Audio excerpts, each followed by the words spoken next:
ఓం నమ శివాయ, శ్రీమాత్రే నమ. మిత్రులకి, శ్రేయోభిలాషులకి, అలాగే నన్ను ఇంతగా ఆదరిస్తున్న యూట్యూబ్ ప్రేక్షకులందరికీ కూడా పేరు పేరు ధన్యవాదాలు. మిత్రులారా, ఈరోజు మనం ఒక అద్భుతమైన ఉపాయాన్ని తెలుసుకుందాం. మనం ఇంట్లో చేసుకోగలిగేది ఈ ఉపాయం చేయడం వల్ల ఎలాంటి ఫలితాలు వస్తాయో మీకు నేను వివరిస్తాను. ఈ ఉపాయం చేయడం వల్ల ఇంట్లో సుఖ సంతోషాలు పెరుగుతాయి.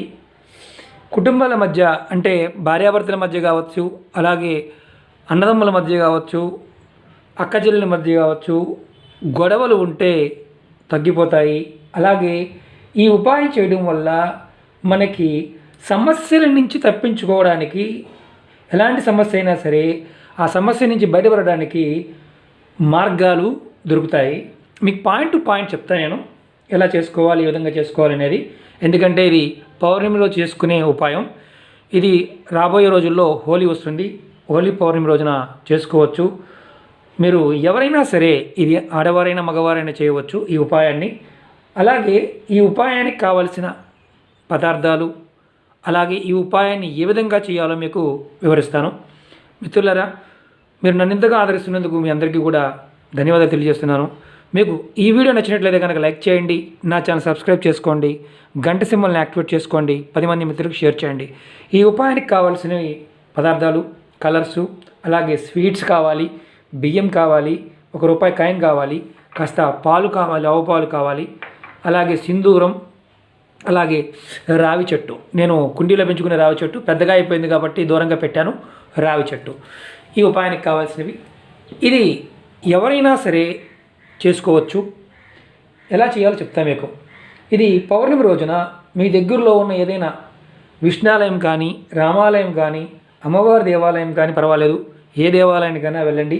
ఉదయం కానీ, సాయంత్రం కానీ, పౌర్ణమి రోజున గుడికి వెళ్ళేటప్పుడు మాత్రం మీతో పాటు 1 కేజీ పావు బియ్యం, అలాగే ₹1 కాయిను, కాస్త స్వీట్స్ పట్టుకు వెళ్ళండి. అంటే మీకు స్వీట్స్ చూపించడానికి బాక్స్ పెట్టాను, నేను వాడుకునేదాన్ని. లేదంటే మీకు స్వీట్స్ లేకపోతే బెల్లాన్ని పట్టుకు వెళ్ళండి, కొంచెం బెల్లం అన్న పట్టుకు వెళ్ళండి. పట్టుకు వెళ్ళి మీరు అక్కడ దేవాలయంలో ఆవు నెయ్యితో దీపం వెలిగించండి. దీపం వెలిగించిన తర్వాత అక్కడ ఉన్న మీతో పాటు తీసుకెళ్ళే బియ్యం, స్వీట్సు, అలాగే దక్షిణ. మీరు ₹1 పెట్టాలంటే రూపాయి అనేది అక్కడ కాన్సెప్ట్ పాయింట్ ఆఫ్ వ్యూలో మీరు ఇంకెంతైనా దక్షిణ ఇవ్వచ్చు.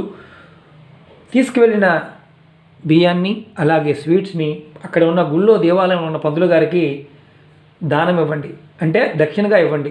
ఇచ్చిన తర్వాత ఆయన కాళ్ళకి నమస్కారం చేసి ఆశీర్వాదం తీసుకోండి.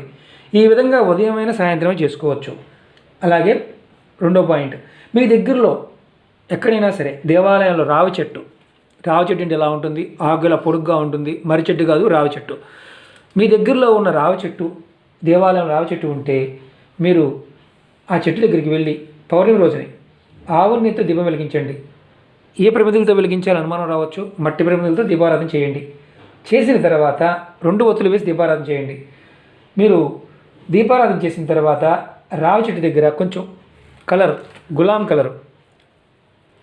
కలరు అక్కడ చెట్టు దగ్గర ఇలా వేయండి. కొద్దిగా వేసి అక్కడ చెట్టు దగ్గర కొంచెం బెల్లం ముక్క నైవేద్యం పెట్టండి. అంటే గులామే జల్లాలంటే ఇంక వేరే కలర్ జల్లకూడదు, అంటే ఏ కలర్ అయినా జల్లవచ్చు. పసుపు కుంకుమ తప్ప, పసుపు కుంకుమ గంధం సింధూరం కాకుండా కలర్స్ మనం ఏదైతే మనం వాడుతామో ఆ కలర్స్ ఏదైనా సరే అక్కడ చెట్టు దగ్గర కొంచెం జల్లండి. జల్లి బెల్లం మొక్క కొద్దిగా అక్కడ నైవేద్యంగా పెట్టండి. చెట్టుకు నమస్కారం చేసుకోండి. తర్వాత వెనక్కి తిరిగి చూడకుండా ఇంటికి వచ్చేయండి. చెట్టును మాత్రం టచ్ చేయకూడదు, తాకకూడదు. ఈ ఉపాయం ఉదయం 6 నుంచి 12 లోపు, మధ్యాహ్నం 12 లోపు మాత్రం చేయాలి. అంటే ఉదయం 6 నుంచి 12 గంటల లోపు మాత్రం చేయాలి. రావి చెట్టు గుడిలో ఉన్నా పర్వాలేదు, అంటే గుడి దగ్గర ఉన్న రావి చెట్టు అని పర్వాలేదు, ఎక్కడున్న రావి చెట్టు అని పర్వాలేదు, కానీ చెట్టు మాత్రం టచ్ చేయకూడదు. ఉదయం 6 నుంచి 12 లోపు ఈ పని చేయాలి.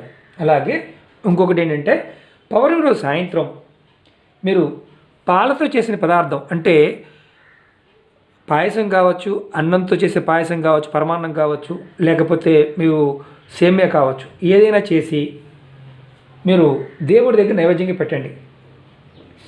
అన్న పాయసం అయితే చాలా శ్రేష్టం. తర్వాత చంద్రుడు వచ్చిన తర్వాత ఇలా పాలు తీసుకొని కొంచెం ఎక్కువ కూడా కాదు, దాంట్లో చూడండి సింధూరం కానీ కలర్ కానీ ఇలా వేసి మనకి మామూలుగా ఆరోగ్యం ఇస్తాం కదా, అంటే పొద్దున్నే సూర్యుడికి నమస్కారం చేసుకున్నప్పుడు నీళ్ళతో ఆరోగ్యం ఇస్తాం, అలాగే ఈ పాలని ఆరోగ్యం ఇవ్వండి. మీకు చూపిస్తాను ఎలా ఇవ్వాలో, ఎలా చేయాలో చూపిస్తాను మీకు. నేను ఇప్పుడు ఎలా చేయాలో చూపిస్తాను. ఎందుకంటే మనం నీళ్ళని పోస్తుంటాం, కింద పోయకుండా, పాలని కింద పోయకుండా చక్కగా ఏదైనా ప్లేట్ తీసుకోండి, లేదంటే ఏదైనా గిన్నె తీసుకోండి, దాంట్లో చంద్రుడికి చూపిస్తూ ఇలా చక్కగా పోసేయండి. ప్లేట్లో పోసుకొని మనసులో మీరు సంకల్పం చెప్పుకోండి.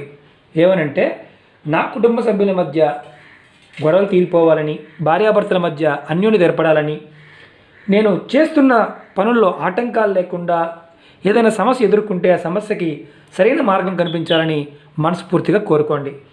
ఇలా చేయటం వల్ల మీకు ఖచ్చితంగా మంచి జరుగుతుంది. అంటే పౌర్ణమి రోజు చేయడం వల్ల మంచి జరుగుతుంది.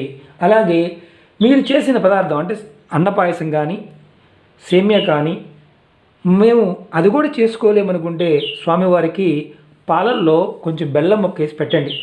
అది కొద్దిగా ఈ కార్యక్రమం అయిపోయిన తర్వాత, పాలు ఆరోగ్యం ఇచ్చిన తర్వాత మీరు చేయాల్సింది ఏంటంటే, ఆ ప్రసాదాన్ని ఇంట్లో ఉన్న కుటుంబ సభ్యులందరికీ కూడా నైవేద్యంగా పెట్టండి. అంటే వారికి ప్రసాదంగా పెట్టండి. స్వామికి పెట్టిన నైవేద్యాన్ని మీరు ముందు ప్రసాదం తయారు చేశారు కాబట్టి. ఇలా చేయడం వల్ల కుటుంబ సభ్యుల మధ్య ప్రేమానురాగం పెరుగుతుంది. ఇది చాలా పూర్వకాలంలో చాలామంది చేస్తూ ఉండేవారు. ఇప్పుడు మనం తగ్గించి వేసాం. పౌర్ణమికి చేసుకోవచ్చు. రాబోయేది హోలీ పౌర్ణమి కాబట్టి ఆ రోజున లక్ష్మీ పూజ చేసి చాలామంది చేస్తూ ఉంటారు. ఇలాంటి చిన్న చిన్న ఉపాయాలు చేయడం వల్ల అద్భుతమైన ఫలితాలు వస్తాయి. అలాగే కంపల్సరిగా పౌర్ణమి రోజున మీరు విష్ణు సహస్రనామాన్ని చదవడానికి ప్రయత్నం చేయండి. చదవడం రాని వారు ఎవరైనా సరే మీరు మొబైల్లో యాప్స్ ఉంటాయి, దాంట్లో వినొచ్చు. MP3లో కూడా దొరుకుతాయి. యూట్యూబ్లో కూడా విష్ణు సహస్రనామం అనేది వినండి ఆ రోజు. ఇలా చేయటం వల్ల మీ ఇంట్లో మంచి జరగడానికి అవకాశం ఉంటుంది. అలాగే మీ ఇంటి ఆ రోజున పౌర్ణమి రోజున మీ ఇంటి ఆడపిల్లలు అంటే అక్క చెల్లెళ్ళు కావచ్చు, అలాగే పెద్దవారైనా సరే ఇంటి ఆడపిల్లలకి మీరు స్వీట్స్ పంపించండి.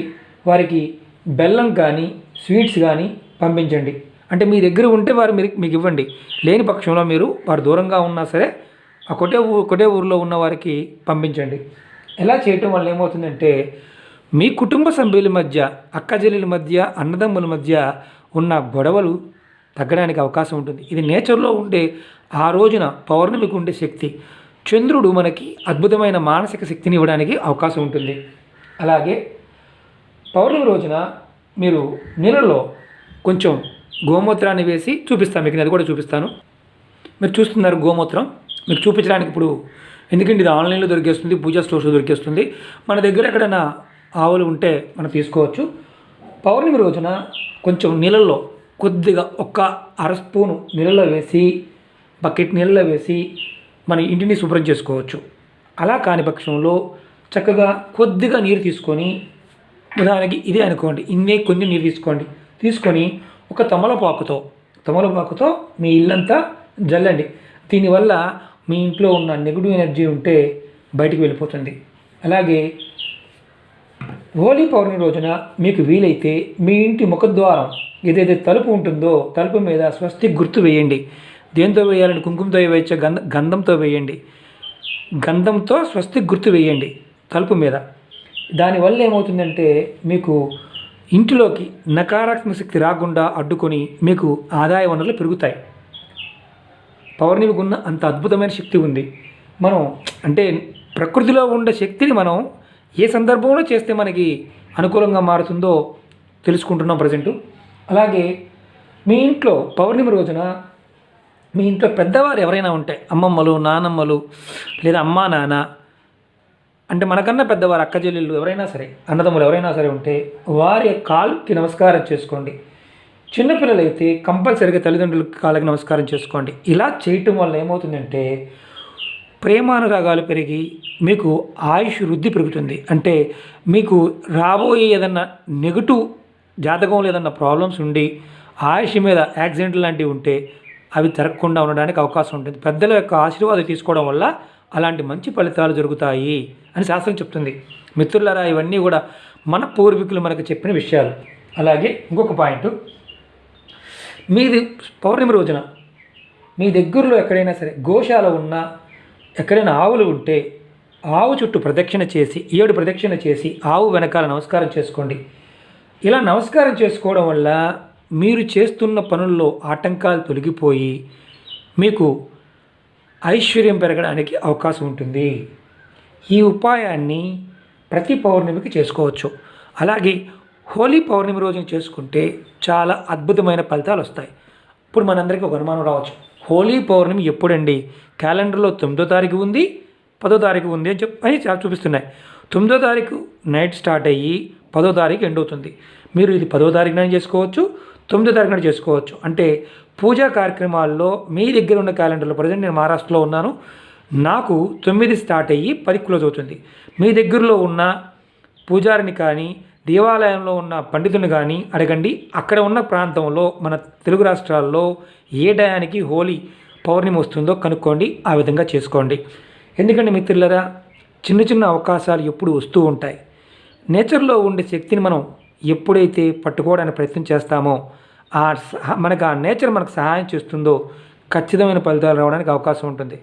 ఇవి మన పూర్వీకులు మనకి మన నిజ జీవితంలో అనుభవంలోకి తీసుకువచ్చి మనందరికీ చెప్పిన విషయాలు. ఇవి ఆచరించడం వల్ల ఖచ్చితమైన ఫలితాలు రావడానికి అవకాశం ఉంటుంది. మిత్రులారా, ఇలాంటి వాటి మీద నమ్మకం ఉంటే మాత్రమే చేయండి. నమ్మకం లేకపోతే ఇలాంటి వాటి జోలికి వెళ్ళమాకండి. మీకు ఈ వీడియో నచ్చినట్టు లైక్ చేయండి, నా ఛానల్ సబ్స్క్రైబ్ చేసుకోండి, గంట సింబల్ని యాక్టివేట్ చేసుకోండి, 10 మంది మిత్రులకు షేర్ చేయండి. వీడియో అర్థం కాకపోతే రెండోసారి చూడండి.